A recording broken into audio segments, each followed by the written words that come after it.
poussé. Écoutez-moi, je vous donne mon témoignage. Vous savez, moi, je suis passé par des temps très difficiles. Je me permets de donner le témoignage aujourd'hui parce que je n'ai que ma vie à raconter.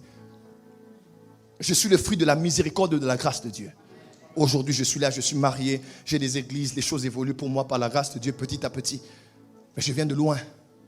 Et ce n'était pas que la prophétie, ce n'était pas que le plan de Dieu pour moi. À un moment, j'ai eu un ralentissement spirituel. Dans le monde spirituel, des choses se passaient autour de moi. Je ne savais expliquer, mais je ressentais. La nuit quand je dormais, la journée quand je marchais, on dirait qu'on me suivait. J'avais envie de me suicider, envie de mourir, envie de rien. Et je venais prêcher. J'avais mon plus beau costume. Je donnais la force aux gens. Quand je rentrais au bureau, je pleurais. À la maison, je déprimais.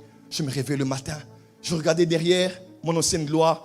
Je regardais où j'étais. J'avais honte de moi. Je me comparais des fois à des amis. Je me disais, qu'est-ce que je suis devenu? Je regardais mon futur. Je comparais aux prophéties que j'avais reçues. Quand j'étais tout petit, rien de ce que je vivais n'était comparable à ce qu'on m'avait dit.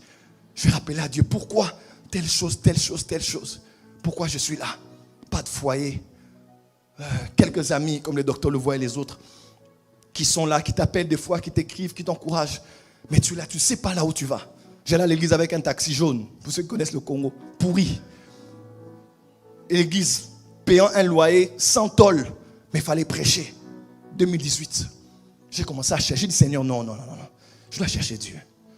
Je dois chercher Dieu. À part la prophétie, il y a les mouvements qui se passent ici dans ma vie. Il y a des choses que je dois fixer. Il y a des choses que je dois rectifier. Il y a des choses que je dois corriger, que je dois annuler, que je dois établir. J'ai dit non, je ne vais pas mourir ici. Laisse-moi te dire, personne n'aura pitié de Dieu comme toi-même. Il y a un temps, arrête de te faire pitié. Prends ta responsabilité en main. Laisse les ennemis, laisse les jaloux, laisse tout le monde. Concentre-toi sur toi-même et ton Dieu. Frère, Dieu m'a dit ton problème, ce n'est pas ton foyer. Ton problème, ce ne sont pas tes ennemis. Ce n'est pas Jésus-Christ TV. Ce n'est pas tous les ennemis qui te combattent là. Ton problème, c'est toi. J'ai dit, Seigneur, c'est quoi? Dieu m'a dit, c'est ta famille. C'est les liens de ta famille. J'ai dit, Seigneur, exagorazo. Théologie. Nous avons été rachetés. Comment c'est là? Impossible. Dieu m'a dit, oui, je t'ai sauvé. Mais ton sang, ton plus grand combat, c'est ton sang. Et ton sang n'a pas été sauvé. C'est clair, la nouvelle naissance, n'est ni de la chair, ni du sang, ni des hommes, mais de Dieu. C'est mon esprit qui est. Mais mon âme, où il y a mon caractère, ma mémoire, mon intelligence, ma volonté, mes émotions, sont liées à mon sang. Mon âme est l'adresse de mon sang. Je n'ai pas le sang de Jésus, non. Je n'ai pas le sang de Christ, j'ai le sang de mon père, de ma mère. J'ai le sang qui a des informations. Il y a des informations codifiées dans mon ADN, dans mes gènes. Rien à voir avec Dieu.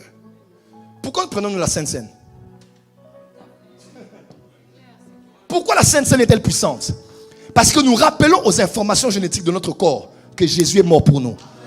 Que son sang a été versé pour nous. Et nous le rappelons autant de fois pour dire, la chair, tu te soumets. Mon sang, tu te soumets. Les liens de sang ne se coupent pas. Ils ne partent pas. Ils se maîtrisent. C'est dur ce que je dis, mais c'est la vérité. Tu peux être déraciné. Oh, mon père avait divorcé. Moi, je ne divorcerai pas. C'est dans ton sang. Ma mère était ceci. Moi, je ne serai pas. C'est dans ton sang. Pourquoi crucifions-nous la chair? Pourquoi prenons-nous la Sainte Seine? Pourquoi craignons-nous Dieu? Pourquoi sommes-nous appelés à la piété? C'est pour empêcher que le péché devienne une iniquité. L'apôtre Paul dit, le problème c'est le péché qui est en moi. Écoutez-moi, le péché c'est ce que tu commets. Mais l'iniquité c'est quand le péché commis plusieurs fois entre en toi. Qui seront chassés dehors d'Apocalypse? C'est ceux qui aiment et pratiquent le péché. Parce que ceux qui est né de Dieu ne pratiquent pas le péché. Lorsqu'on commence à pratiquer, c'est que le péché est entré en nous. Il est devenu une information génétique en toi. Tu es buveur soulard, tes enfants le seront. Ce n'est pas les démons, c'est en toi. C'est une information génétique dans ton sang.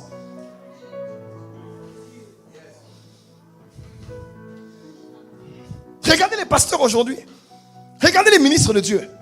Frère, il faut apprendre à discerner. L'homme spirituel, Hébreux 5, dernier verset, à discerner ce qui est bien et ce qui est mal. Il faut distinguer. Savoir que la place de la prière, c'est ici. Mais la place de la délivrance, c'est ici. La place du combat spirituel, c'est ici. Il y a des choses. auquel je devrais te confronter. Là, maintenant, j'ai compris la prophétie de la dimension des anges. Je suis allé prier, j'ai vu mon nom, Joël Francis Tatou, sur des hôtels. Hôtel en Inde, hôtel en Égypte, hôtel au Zimbabwe, hôtel à Lubumbashi. Mon père devait être chef coutumier. J'ai dit non. Mon père avait dit non. Nous tous mes frères, on avait 15 ans, 13 ans, 16 ans au Bénin, habitant à la résidence de l'ambassade du Zaïre à l'époque au Bénin. Nous tous, nous étions dans l'occultisme sans savoir pourquoi. On avait des fétiches, voyage astral, méditation transcendantale, yoga, beaucoup. Et moi surtout, j'étais très attiré par ça. Un ami à moi gabonais, un ami à moi gabonais, il était jumeau, il était jumeau, il s'appelait Yvan. Il me prêtait des livres. J'avais 13 ans, 14 ans. Il m'a initié et j'étais très ouvert à la spiritualité. On a invoqué des entités. On a visité des maisons. On a fait les voyages astrales. J'ai fait tout ça en 14 ans, 15 ans, 16 ans. Ne sachant pas que c'est notre sang qui nous réclamait tous à une spiritualité noire. Parce que notre père avait renoncé. Ça a sauté d'une génération, c'est passé dans une autre. Et 2 ans passés, j'ai perdu un de mes frères. Il est mort de ça. Une année avant, Dr. Louvois était là. Il est mort de ça. L'autre là aussi. On était copines avec des sirènes. Oui. Allô Bénin, pour ceux les Béninois sont là. Fouillez la salle. Non, j'aime le Bénin. Moi-même, je suis béninois là où je suis là. J'ai habité à quoi? Voilà, c'est nous là, les Béninois. Le peuple le plus puissant d'Afrique. Allez suivre le film de la femme là. Comment ça s'appelle? Woman King, c'est nous là. C'est nous. Est-ce que les Béninois sont là? Devenez tous des Béninois, dites Amen. Voilà. Acclamez. Quelqu'un me comprend? Je vous donne mon témoignage. Docteur Louvois était avec moi au deuil. Et le dernier m'a dit, tu dois me baptiser. Tu es mon père spirituel, mon grand frère. J'ai pleuré. Et il voyait des esprits, il voyait des choses. J'ai dit, Seigneur, si j'étais resté là, quand je suis au cimetière, j'ai enterré mon frère, j'ai pris la terre. J'ai dit, plus jamais je reviendrai enterrer un de mes frères, une de mes soeurs ici. J'ai parlé, j'ai dit, je ne vais plus jamais enterrer un de mes frères ici. J'ai perdu 3 successivement. J'ai dit, non, j'ai parlé à la terre. Il y a des choses qui ne changent pas parce que vous ne changez pas. On a la prophétie, toute notre famille sera bénie. Papa, Jacob avait parlé en mal sur la personne qui avait volé. N'est-ce pas? Les dieux de son beau-père. Qui avait volé ça? Elle était morte. Après avoir accouché Benjamin. Et le rêve de Joseph, il avait vu la lune, le soleil et 11 étoiles. Le rêve s'est accompli sans l'étoile. Non, pardon, sans la lune. Le rêve s'est accompli, mais sans la lune. Et pourtant, dans la configuration originelle, la lune devait être là et assister à l'élévation de Joseph. Mais parce que Jacob a parlé, que cette personne-là perd la vie. Je paraphrase. Rachel est morte. Elle donne naissance à Benjamin, elle meurt. Fils de ma douleur. Fils de ma main droite. La vie n'est pas que théologique, frère. Elle n'est pas qu'évangélique. Elle est spirituelle. Il y a des prophéties, tu dois te battre pour ça. Cette école des prophètes est là pour te montrer le mécanisme de la prophétie. Dieu peut avoir dit des choses. Frère, j'ai commencé à regarder ma vie. J'ai dit, j'ai vu ça. J'ai dit, Seigneur, c'est quoi ça? Je me suis dit, tu dois combattre tel esprit. Attaquer tel esprit. Faire telle chose. Et maintenant, tu vas aller s'aimer chez tel homme de Dieu. Et j'ai donné ici 5 000 euros. Là-bas 3 000. Là-bas 2 000. Et tous ces gens pensaient que je s'aimais parce que je suis généreux. Je savais ce que je faisais. Parce que je voulais arracher des paroles de leur bouche. Tu sais quoi? Quand on parle beaucoup en mal de toi, ce n'est pas une bonne chose. Oui. Ce n'est pas bien. Dans le monde spirituel, même si on te critique ou on t'attaque, on médit sur toi. Quand il y a trop de mauvaises paroles, elles peuvent constituer une pesanteur sur toi. S'il n'y a pas de l'autre côté des intercesseurs qui élèvent la voix et font le contrepoids. Quelqu'un m'entend? Et comme beaucoup de gens parlant mal de moi, quand les pasteurs se retrouvaient, et comment Joël Francis du Congo, il avait ça. Il fallait que je tire de la bouche des oins de Dieu des paroles de que Dieu te bénisse, que tu vives encore, que Dieu se souvienne de toi. Que Dieu te relève. Que le Dieu que j'ai prié toute ma vie se souvienne de toi. Je donnais aux veuves, aux orphelins, des aumônes. Est-ce que j'achetais la grâce de Dieu? Non. Dans le monde spirituel, il fallait réaligner des choses. Ton plus grand problème, c'est le monde spirituel. Quand Dieu te dit, prends cette voiture, sème, tu dis, oh ma vie, papa, c'est pas la voiture, c'est l'obéissance. Est-ce que je peux dire quelque chose ici? Est-ce que je peux dire quelque chose ici? On prophétisait pour une femme. La femme vient. Elle avait avorté 4 fois. Elle vient, pas d'enfant, mariée, mais pas d'enfant. Oh papa prophète, je n'ai pas d'enfant, il faut voir que Dieu fasse un miracle. Le don de la foi peut agir. Le don de miracle peut agir. Mais aucun don spirituel ne pouvait agir. Il fallait de la spiritualité. On regarde la femme dans le monde spirituel, elle n'avait plus d'enfants dans son quota. Tous les enfants qu'elle était censée avoir, elle les avait tous avortés. Maintenant, où viendront les enfants? Là, ce n'est pas la prophétie. Là, ce n'est pas le prophète. Là, maintenant, il faut entrer dans le monde spirituel. Il fallait aller voir dans le monde spirituel si elle a eu à faire une œuvre ou des œuvres qui ont la même valeur numérique que le prix d'un enfant.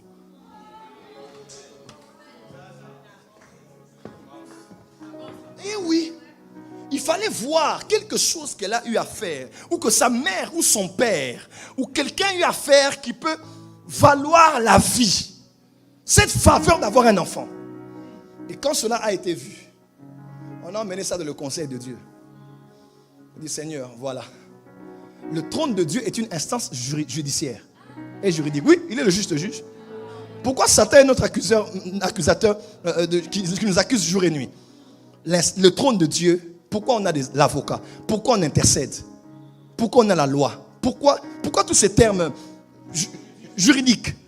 Tu ne peux pas connaître ce qui se passe là-bas si tu ne connais pas le domaine juridique.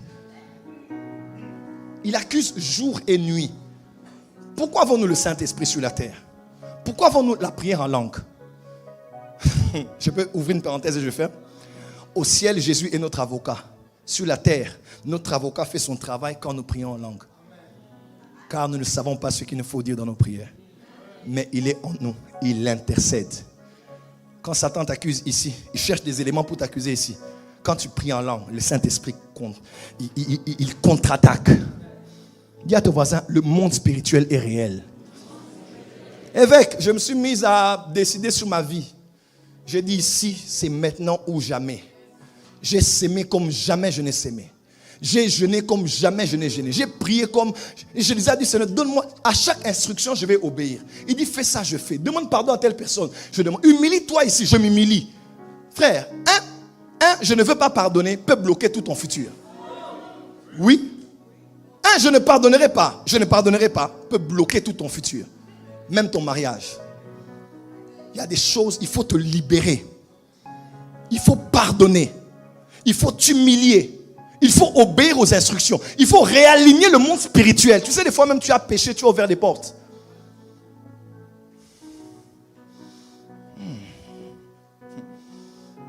Dis à ton voisin, réajuste le monde spirituel. Ce que je vis, c'est la grâce de Dieu. Mais ce que je vis aussi, je l'ai provoqué. Je le dis humblement, je l'ai provoqué. Je sais que ça allait arriver. Je sais ce qui va arriver l'année prochaine, l'année suivante. Parce que Dieu est juste. On te mesurera avec la mesure que tu te seras servi pour. Il y a les mesures, frère. Si tu sais ce que tu peux. La spiritualité est une science exacte. Ce n'est pas juste de la foi. La foi, c'est un niveau. Mais la spiritualité, je sais que si je fais ça, il y aura ça. Ce qu'on sème, on le moissonne. Tu es juste. Je peux partager ce que je veux partager maintenant. Dieu m'a dit, va voir un homme de Dieu. Pasteur Réussite Mandako. Génération Joël. Dieu m'a dit, va voir cet homme. Parle-lui de ta vie. Sois comme un livre ouvert devant lui. Dis-lui tout. Tout? Donc, tu as tout? Je dis, bon, je vais lui dire ça, ça, ça et ça. L'Esprit de Dieu dit, et ça? Rajoute ça aussi. Je dis, je suis JFT, comment? Il dit, tu vas mourir. Tu vas dire ça, et ça, et ça. On est allé jusqu'à... Quand je parle de péché, c'est tout ce qu'on voit comme, excuse-moi, petit et grand. Hein? Okay? Vous comprenez ce que je veux dire? Tout ce que les gens ont vu et n'ont pas vu. J'ai dit, je vais aller pour que cet homme prie pour moi. J'ai fait 4 jours avec lui. Je jeûnais, j'avais faim, 4 heures de consultation. J'ai dit, papa, je suis venu. Prophète, tu es là. J'ai dit, oublie que je suis prophète. Je veux mon salut. Mon ciel est fermé. Je prêche encore, j'ai quelques portes, mais ce n'est pas moi. Non, ce n'est pas moi. Je sais ce que je vaux spirituellement. Je sais l'investissement qui est en moi, mais je ne ressemble pas à ce que Dieu m'a dit. J'ai parlé de toute ma vie. Quand je dis toute ma vie, même à ma femme, je n'ai pas tout dit. Mais oui, elle sait très bien. Il y a des choses qui ne sont pas importantes. Mais l'essentiel, elle le sait. Toute ma vie, mon parcours ministériel jusqu'à aujourd'hui, j'ai dit non. Ce que Dieu me disait, je sais que je suis dans la francophonie. Je sais ce que je serai en RDC. Je sais ce que je suis en ces temps de la fin avant le retour de Christ. Mais ça là, c'est pas moi.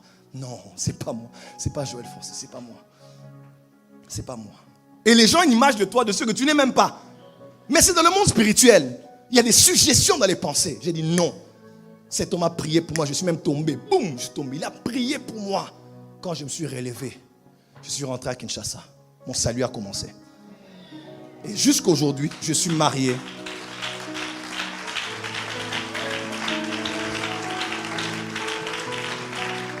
Début du premier trimestre, l'année prochaine, je lance l'église à Brazza, à Libreville. Je lance l'église peut-être en Suisse. Là, on lance dimanche à Bruxelles. On lance au Canada. On lance à Washington. Je lance partout. Une vitesse comme jamais je n'avais pensé. Le problème, ce n'est pas la prophétie, mais c'est le monde des esprits. Ils ont fait des holocaustes. Ils ont jeûné. Ils ont payé des prix. Et puis Dieu a dit partez. Ils sont partis. Mais sur le soubassement des œuvres posées. Le plus grand problème de cette génération concernant le prophétique, c'est que vous ne comprenez pas. Après vous êtes frustrés. Seigneur, mais tu m'as parlé. Seigneur, mais tu m'as dit pourquoi je ne vois pas. Parce qu'il y a des choses que tu ne fais pas. Il y a des choses que tu dois arranger avec Dieu. Il y a des choses que tu dois arranger avec les hommes. Même avec tes parents biologiques que tu dois arranger. Quand ton père dit des paroles sur toi, cela peut bloquer toute ta destinée. Ta mère doit parler sur toi. Ton père doit parler sur toi. Tes aînés doivent parler sur toi. Autant que tu peux, recherche la paix. Partout Dieu te dira, va arranger, arrange. Mais mets toutes les chances de ton côté pour que la prophétie aille jusqu'à son accomplissement. Le plus grand problème, c'est dans la dimension des anges. Je veux dire quelque chose pour clôturer. Qui est béni ce matin? Qui est béni ce matin? Qui est béni ce matin? Regarde ton voisin, du voisin, obéis. Quand je parle d'obéissance, je sais de quoi je parle. Du reste, l'adoration n'est pas une chanson. L'adoration, c'est l'extrême obéissance. De dire à Dieu, j'obéis. C'est dur, mais je vais obéir.